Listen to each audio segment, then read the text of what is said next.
Ya, Assalamualaikum warahmatullahi wabarakatuh. Perkenalkan nama saya Muhammad Andika Aryana. Pada hari ini saya akan menjelaskan tentang prarancangan pabrik hidroksietil selulose dengan kapasitas 5.000 ton per tahun.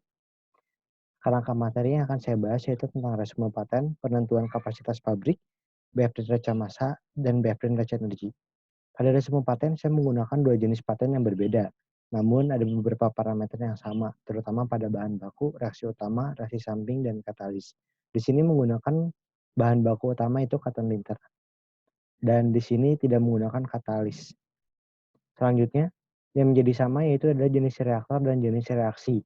Jenis reaktor yang digunakan adalah reaktor CSTR dan reaksinya adalah reaksi esterifikasi. Yang membedakan dari dua jenis paten ini adalah paten pertama menggunakan suhu 80 derajat, waktu reaksi 1 jam, dan konversi 68,3%. Sedangkan pada paten kedua yaitu menggunakan suhu ruang, pada waktu reaksinya 6 jam dan konversinya 92%. Paten yang dipilih adalah paten nomor 2 dengan konversi 92% waktu reaksi 6 jam dan suhu 30 sampai dengan 33 derajat Celcius. Alasan pemilihan patennya adalah konversi yang besar sehingga jumlah produk yang sama hanya memerlukan bahan baku yang lebih sedikit, sehingga kos untuk bahan baku lebih rendah. Selain itu, suhu operasi yang sangat rendah yaitu suhu kamar sehingga tidak diperlukan heater untuk memanaskan. Dalam penentuan kapasitas pabrik kimia ini, pabrik di dalam negeri untuk produksi HEC ini belum ada, sehingga kita dapat melihat di data ekspor import dari BPS.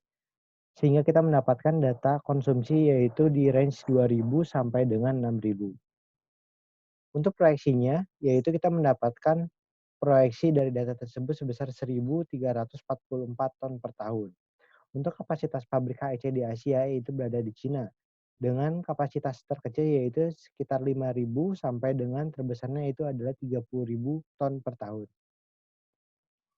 Bila dilihat dari produksi pabrik cat Indonesia, di Indonesia sendiri memiliki 1.892 ton per tahun untuk produksi cat. Menurut Abdurrahman dan Farid Maulana, dia menyatakan bahwa HEC yang digunakan dalam cat sebesar 0,27%, sehingga kebutuhan HEC di Indonesia ini adalah sekitar 5.000,4 ton per tahun. Oleh karena itu, kami memilih kapasitas 5.000 ton per tahun. Untuk raca massa yang digunakan yaitu semua basic sudah balance dengan bahan baku utama yaitu selulose yang dimasukkan sebesar 505 kg, kemudian dicairkan dengan terbutanol dan dilarutkan dengan terbutanol, dilanjutkan dengan penambahan NaOH untuk membuat suasana menjadi lebih basah. Nanti direaksikan di reaktor 1 dengan penambahan adanya ethylene oxide dengan terbutanol. Kemudian terbentuklah HEC dengan produksi hasilnya yaitu sebesar 590 kg. Kemudian airan ini disentrifuge dan dinetralisasi. Kemudian ada proses pencucian dengan metanol 70% dan disentrifuge kembali. Kemudian dicuci kembali dengan metanol 70%, kemudian dipisahkan dengan sentrifuge, lalu di-drying. Setelah itu di-grinding, kemudian disimpan di dalam silo. Sehingga hasil akhirnya itu sekitar 590 kg. Untuk neraca energinya, hampir semuanya sudah balance, terutama pada energi masuk dan keluar di tangki pengadukan.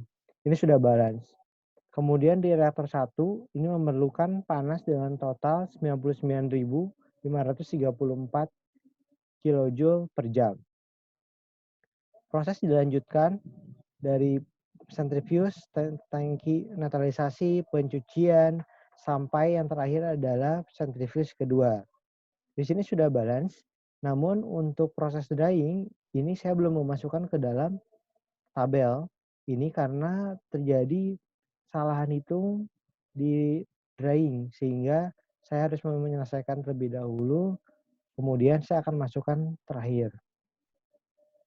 Ya, sekian presentasi dari saya, kurang lebihnya mohon maaf. Terima kasih. Wassalamualaikum warahmatullahi wabarakatuh.